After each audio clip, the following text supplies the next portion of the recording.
Aujourd'hui, il y a la possibilité, ça sera notre slogan pendant cette campagne, de bien vivre ensemble. C'est-à-dire faire en sorte que, au travers de nos différences, de nos différences à la fois confessionnelles, en termes de racines, de philosophie, de toute forme de différence, nous puissions faire ensemble que la ville de Lille ne soit pas un conglomérat de communautés, donc, mais bien une communauté dans son ensemble. Ça va être un leitmotiv pendant cette campagne, de faire en sorte que ces clivages sur lesquels bon nombre de gens aujourd'hui s'appuient pour avoir un langage que je qualifierais de populiste, de faire en sorte qu'on arrive à sortir de ces clivages, à sortir de ces propos quelquefois haineux, pour faire en sorte que cette ville de Lille, on puisse y respirer, on peut y vivre ensemble, on peut y travailler ensemble, on peut s'y amuser ensemble, on puisse s'y éduquer ensemble, sans pour autant qu'il y ait la méfiance de l'autre. Dans nos thèmes de campagne, on va travailler beaucoup sur la notion de laïcité, mais pas cette laïcité qu'on a souvent entendu dévoyer au travers en disant qu'il y a la laïcité positive. Il y a eu des tas de choses comme ça qui font que on s'est posé des questions sur savoir ce qu'était la laïcité. La laïcité aujourd'hui, je dirais d'abord, en saluant un libre penseur qui est parmi nous, je parlais de notre ami Dubois, la laïcité, c'est pas la religion de ceux qui n'en ont pas. Donc c'est la première définition par la négative. Mais la laïcité, je veux dire, que peut se traduire en une phrase toute simple. C'est la loi protège la religion, mais la religion ne dicte pas la loi. Et si on arrive à faire en sorte que ce message tout simple puisse être compris et accepté de tous, je pense qu'on pourrait travailler en bonne intelligence tous ensemble. C'est là-dessus que j'ai voulu... Alors, deuxième point, vous avez compris. Premier point, qu'est-ce que c'est que l'homme? Il faut sortir de l'idée raison contre religion. Ça ne marche pas du point de vue psychanalytique, ça ne marche pas du point de vue social, ça ne marche pas non plus, je n'ai pas le temps de le développer ici, même du point de vue métaphysique. Deuxième point, la question donc du dévoiement de la modernité, cette espèce de modernité qui va elle-même devenir sa propre tradition, ce qui est une contradiction absolue dans les termes. Il va y avoir une forme de modernité qui va devenir nationaliste, ce qui est de la folie. Ça existait déjà dans l'Allemagne. En Allemagne, c'est le romantisme allemand qui chante la nation allemande au nom de la modernité, ce qui est une ineptie, puisque la modernité, c'est d'essayer de dissoudre l'idée qu'on est légitime par rapport à une généalogie, c'est-à-dire par rapport au fait qu'on serait allemand, qu'on serait ceci ou qu'on serait cela. On est légitime par ce qu'on fait, a posteriori, mais on n'est pas légitime par ce dont on descend. Oui. Donc là, il y a des jeux de dévoiement. Des jeux de dévoiement. Aujourd'hui, on nous parle de laïcité, mais on donne une définition. La laïcité, c'est simple, hein. On va rentrer un peu plus dans le détail. La laïcité, c'est le produit direct, l'application directe de cet esprit de la modernité que je viens de définir. C'est l'application dans la République en contexte français. C'est vraiment ça, exactement ça, l'idée de la laïcité. L'idée de la laïcité, telle qu'elle est décrite, j'en parlais à midi par Aristide Briand, radical, bien connu, par Aristide Briand, qui est rapporteur général de la loi de 1905, je vous rappelle, hein. C'est exactement cette idée, c'est-à-dire que c'est ça le radicalisme. C'est pour ça que j'ai accepté de venir aussi, parce qu'il y a cette idée radicale. L'idée radicale, c'est pas un centrisme mou, hein. C'est tout le contraire d'un centrisme mou en réalité. C'est devenu un centrisme mou parce que ça a été là aussi dévoyé à partir de De Gaulle, dans le passage à la Ve République, etc., assimilé à un parlementarisme de la Troisième et de la Quatrième République. Il ne faut pas refaire toute l'histoire, mais ce n'est pas un centrisme mou. Le radicalisme, c'est radical. C'est radical du point de vue des idées, justement, c'est loin d'être mou. Le radicalisme, c'est on ne transige pas sur cette idée de la modernité, sur cette idée de la liberté, sur l'idée du vivre ensemble, du respect d'autrui, des modalités d'être qui peuvent s'exprimer. On ne transige pas. En revanche, on peut effectivement transiger sur ce qui a l'air d'être important pour les autres qui sont à droite et à gauche parce que ça fait partie de leur esthétique, etc., mais qui en réalité n'est pas si important que ça, donc ça on peut négocier pour ça. C'est pour ça que les radicaux, si vous voulez, on prend une idée à droite, on prend une idée à gauche. Ça ne voulait pas dire que c'était versatile, ça voulait dire justement qu'on ne se cachait pas derrière une idéologie pour faire n'importe quoi. que l'important c'était d'arriver au but, mais de préserver ces principes-là en arrivant au bout. C'est pour ça que je crois que dans notre période, on a besoin d'un renouveau du radicalisme. Parce que notre période est une période, on l'a dit, de populisme. Une période de populisme qui, franchement, ressemble de façon tragique, je dirais, aux années 30, à ce qui s'est passé dans les années 30. De façon tragique, avec des différences qu'on pourra discuter. Hein. J'ai essayé d'étudier le détail des différences dans les discours, dans ceux qui sont visés, il y a une ambiance. Le populisme, c'est une ambiance. Et c'est ce populisme qui dévoie le sens même du mot de laïcité. Quand vous avez un rapport qui avait été demandé par le Premier ministre de la République française, Jean-Pierre Raffarin, en 2003, à M. François Baroin sur la laïcité. Et lorsque vous avez dans ce rapport écrit noir sur blanc, je crois qu'il faut réaliser, je le dis bien et je le dis doucement et solennellement, écrit noir sur blanc, qu'à un moment donné, je cite presque de tête, à un moment donné, dans certaines conditions, la laïcité entre en contradiction avec les droits de l'homme. Et dans ces conditions, il faut choisir les droits de l'homme. Qu'est-ce que ça veut bien vouloir dire? Puisque la laïcité est le produit direct des droits de l'homme. En l'occurrence, un des droits de l'homme qui est la liberté de conscience, et deuxième qui est la liberté d'exprimer cette conscience appliquée à l'expression du culte. Ce qui est ensuite inscrit noir sur blanc dans la loi de 1905, on oublie un peu trop que dans la loi de 1905, on peut ne pas être d'accord ou être d'accord. Il y a un tel souci d'égalité,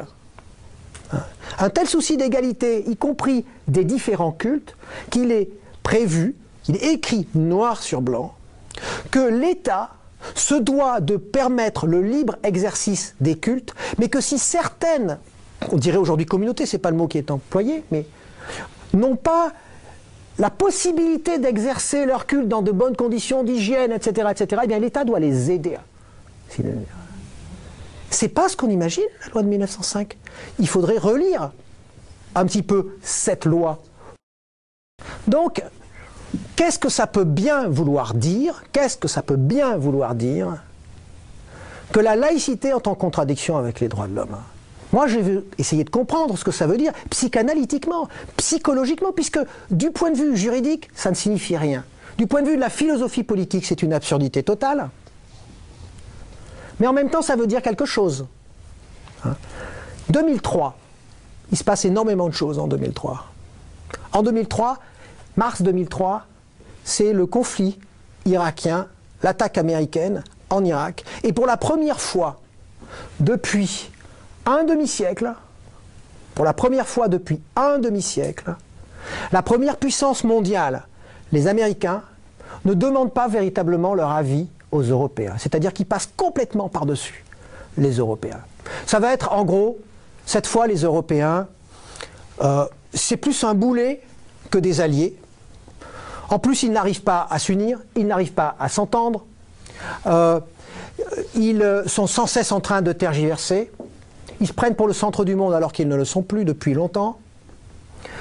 C'est la seule partie du monde qui économiquement n'est pas en croissance, même l'Afrique subsaharienne, certes, par de bas, mais est en croissance, donc il y a aussi l'espoir. C'est un monde qui s'écrase sur lui-même, sur ses propres rêves, sur sa nostalgie. Alors les États-Unis se tournent vers la Chine, l'Inde, le Brésil, qui est plus près de 200 millions d'habitants, une société extrêmement vivace, et les Européens se trouvent là, atteints pour le coup narcissiquement, atteints dans ce qu'ils sont en train, enfin ce qu'ils ont essayé de continuer à raconter d'eux-mêmes. Ils avaient perdu déjà, je l'ai dit hier, durant la Première Guerre mondiale, ils ont perdu leur prééminence économique, déjà militaire, je dirais. Seconde Guerre mondiale, ils ont fini par perdre leur prééminence économique. Ils ont eu besoin d'un plan Marshall. Eh bien, en 2003, mais ça a commencé progressivement, ils ont perdu leur prééminence symbolique, c'est-à-dire leur récit s'est complètement détraqué. Ça veut dire que lorsque vous vivez dans un quartier donné, ce qui fait votre vie, c'est que vous voulez qu'on vous voie d'une certaine manière, comme quelqu'un de digne, comme quelqu'un de bon, comme quelqu'un de gentil, ou alors comme un dur, ou alors tout ce que vous voulez. C'est ça le récit aussi. Et vous avez besoin du regard d'autrui qui confirme ce que vous vous racontez. Si le regard d'autrui ne correspond plus, d'un seul coup, il y a une sorte, quelque chose qui est brisé, et vous finissez par vous mépriser vous-même. Vous ne pouvez plus vous raconter. Et c'est la plus grande douleur, la plus grande souffrance. La plus grande souffrance. Lorsque toute une région du monde, progressivement, sombre dans cette difficulté, et c'est le cas de l'Europe, qu'est-ce qui arrive?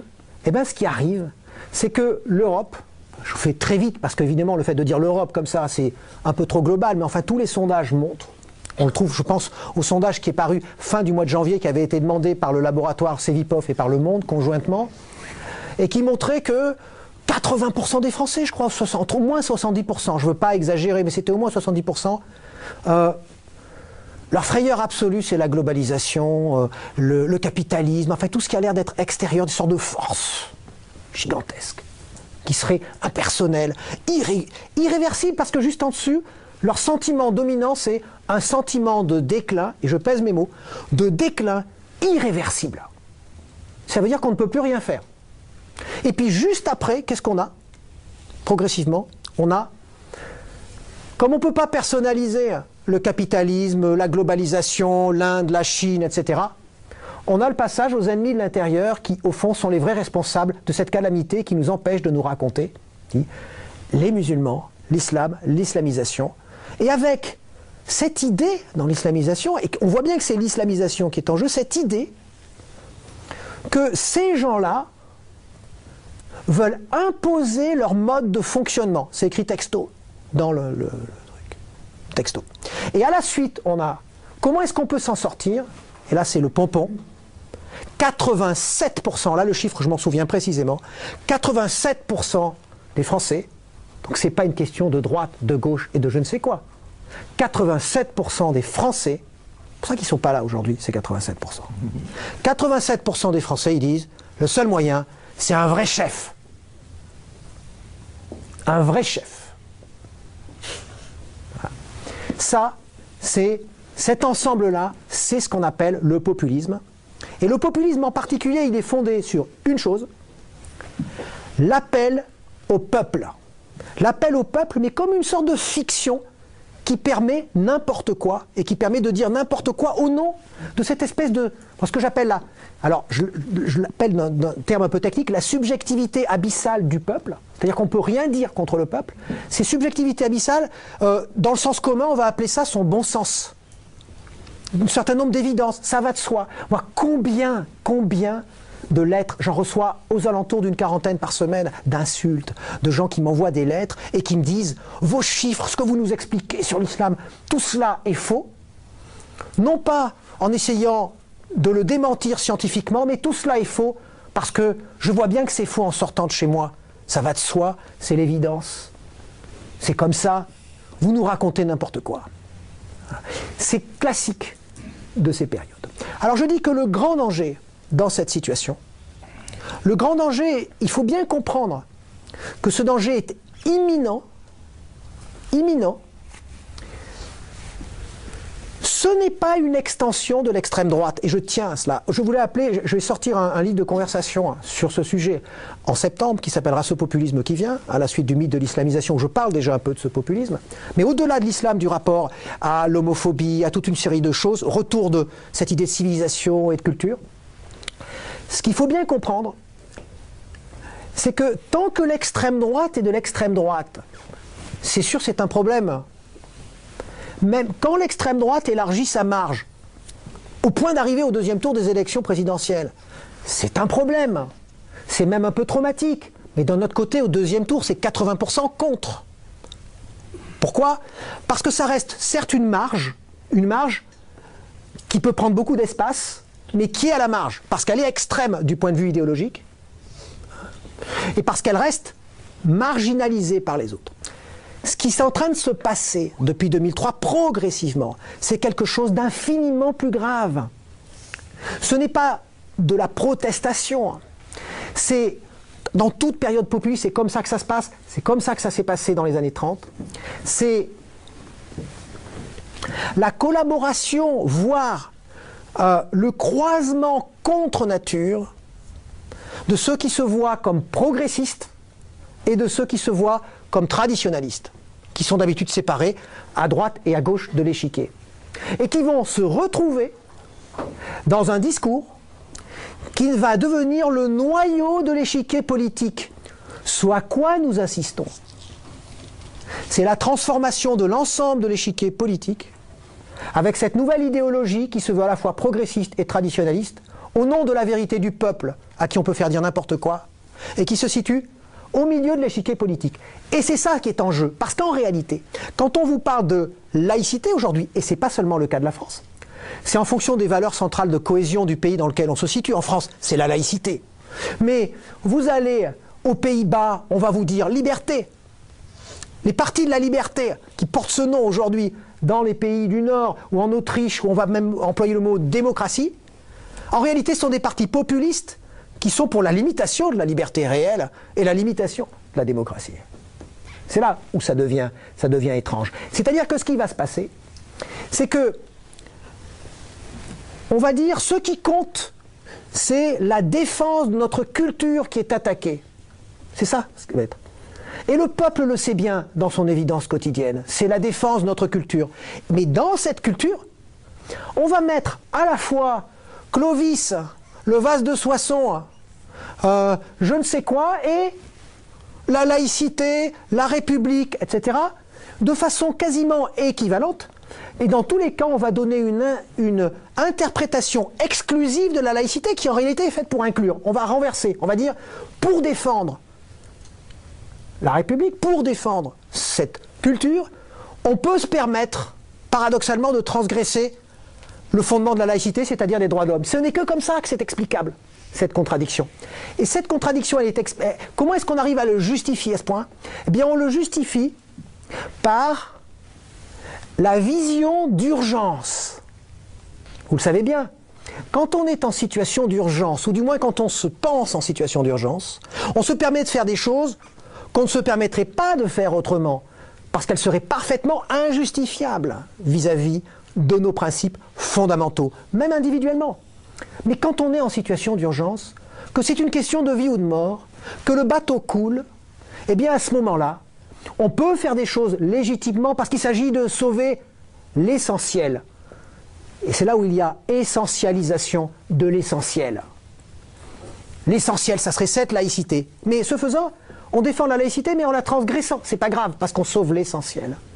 On va sauver la liberté en interdisant à des gens, ou en les visant. C'est pas grave, parce qu'on sauve la liberté en soi, qui fait partie de notre culture, qui serait une culture occidentale, exclusive, etc. Comme en temps de guerre, on s'estime agressé. Comme en temps de guerre, on s'estime agressé. On met en place une justice qu'on appelle la justice d'exception. C'est-à-dire une justice qui est plus rapide et qui a besoin de vite régler les problèmes, parce que c'est trop grave. Eh bien aujourd'hui, ce qui se passe depuis 2003, c'est que l'Europe se sent assiégée, elle ne sait pas très bien par quoi. Parce que les Européens souffrent, parce que les Européens n'arrivent pas à donner au monde l'image qu'ils voudraient avoir, c'est-à-dire de cette centralité, d'être encore ce centre du monde qu'ils ne sont plus. Et du coup, alors bien sûr c'est d'abord économique, social, et puis c'est le niveau symbolique qui est encore plus fort. Hein. C'est une humiliation en fait de l'Europe qui est ressentie par les Européens, et du coup, il y a ce sentiment d'être assiégé de toutes parts, qui est un sentiment extrêmement fort. Hein. Et ce sentiment d'être assiégé de toutes parts, il a besoin de se personnaliser, il a besoin de trouver une visibilité, une cause qui lui donne, qui le rend tangible, parce que sinon c'est encore plus difficile. Les Européens ne savent plus ce qu'ils sont.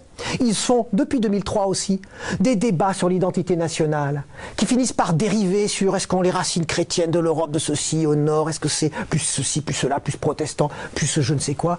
Et finalement, ils essayent de faire une constitution commune, c'est un fiasco total.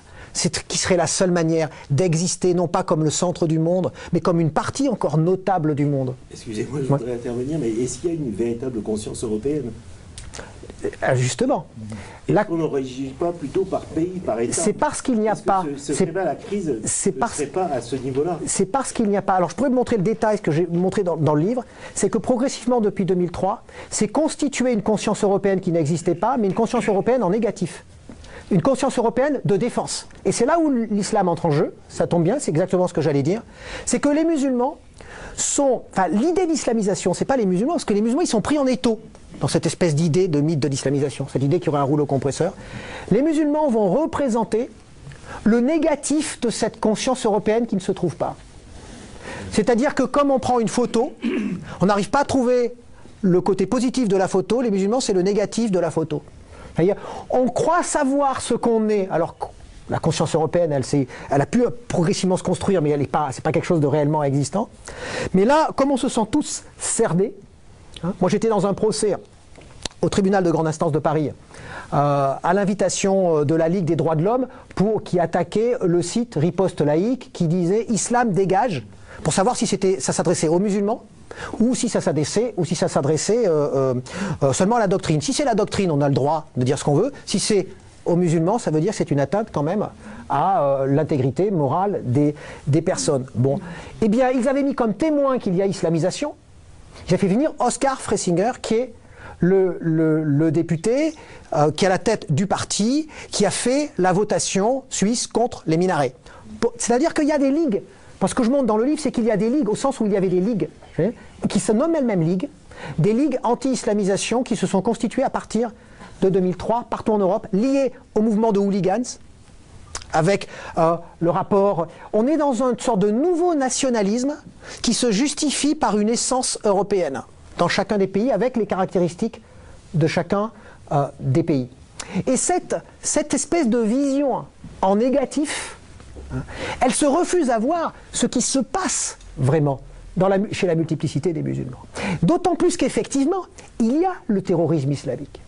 Mais un terrorisme islamique, je ne vais pas le réexpliquer, hier j'en ai expliqué toute la généalogie, la construction depuis le 19e siècle, je ne vais pas repartir là-dedans parce que ça serait là pour le coup au moins une demi-heure de plus rien que pour expliquer ça. Mais enfin, disons en gros que ce terrorisme islamique, il a sa propre histoire, ses propres raisons, on ne le dira jamais assez, effectivement il est extrêmement minoritaire, et on a des luttes au sein même de l'islam, et même de l'islam le plus dur sur la question des modes d'action, et ceux qui sont pour les modes d'action durs sont archi minoritaires. Je vous donne juste un exemple, un petit exemple que je n'ai pas donné hier. Vous avez aujourd'hui une fatwa. Une fatwa, ce n'est qu'un avis juridique. Je sais qu'aujourd'hui dans l'inconscient on dit fatwa immédiatement. C'est un avis juridique, voilà, des gens qui donnent des avis juridiques, des interprétations multiples. Il y a une fatwa qui est une des fatwas, si ce n'est la fatwa qui a le plus de succès au Pakistan, dans toute une partie du monde musulman, en Indonésie et dans énormément d'autres pays. C'est-à-dire qu'il y a des millions de gens qui suivent, qui sont dans cette fatwa, elle fait 600 pages, c'est une réinterprétation quasi complète, toute une partie du Coran, très complexe, par un shir qui est en même temps un très grand théologien musulman qui s'appelle Al-Qadri, qui dit clairement qu'il condamne, il explique par rapport au texte, il y a une condamnation absolue de tout attentat terroriste, et encore plus absolue lorsque c'est au nom de l'islam, et encore plus absolue avec condamnation à l'enfer éternel, enfin, lorsque c'est au nom de l'islam et qu'en plus on se tue soi-même. Attentat suicide. Qui a entendu parler de cette fatwa? C'est pas un événement. Ça n'intéresse personne. Mais ça intéresse les musulmans? Pourquoi nous, ça ne nous intéresse pas? Ça ne nous intéresse pas parce que nous, ce que nous voulons, c'est que l'islam soit monolithique. Nous voulons que lorsque nous parlons du Mali, nous ne voulons pas voir qu'au Mali, il y a un islam qui est un islam extrêmement tolérant, de tariqa, multiple, avec ses traditions, qui fonctionnaient bon an, mal an, et que cet islam a été mis en péril à travers des intérêts géopolitiques, avec la construction d'AQMI soutenue par Al-Qaïda, parce qu'il y avait des gens qui avaient intérêt à la frontière, avec des intérêts gaziers, pétroliers, etc. Et des guerres tribales. On a refusé de voir ça, parce que ce qu'on voulait voir, c'est « oulala, il y a risque d'islamisation ». Mais le problème, c'est que cet aveuglement, non seulement il ne règle pas notre problème identitaire, rien du tout de notre problème identitaire, c'est-à-dire de la difficulté que nous avons aujourd'hui à nous raconter, en tant qu'Européens, en tant que Français, en tant que tout ce que vous voulez. Mais en plus, même de ce point de vue-là, c'est pas une question d'être bisounours ou je ne sais quoi, c'est insupportable de m'entendre dire ça à longueur de temps. En plus, on est inefficace du point de vue sécuritaire. Je ne suis pas, moi, contre les politiques sécuritaires, je l'ai dit aussi hier. Je suis pour des politiques sécuritaires, mais les politiques sécuritaires, il faut qu'elles soient ciblées pour être efficaces. Ce n'est pas une question d'être bisounours. Si on confond tout, si on pense que l'origine du terrorisme, c'est une jeune femme qui croit redécouvrir ses racines supposées en se reconstituant une religion pour se distinguer et l'idée de se rapprocher de Dieu et qui se met un foulard pour ça et qui se met à manger halal, etc., etc. Et que cette femme, on lui refuse d'accompagner ses enfants dans des sorties d'école parce qu'on pense que c'est là où est le problème. Ou alors on dit, c'est horrible dans ces Quick parce qu'il y a des sandwichs halal. C'est pas ça qui règle le problème du terrorisme, ça fait rien, ça ne fait que frustrer les gens et construire, donner le sentiment qu'on est dans un pays qui n'est plus laïque parce qu'on fait pas, on ne vit pas dans l'égalité mais on fait 2 poids, 2 mesures.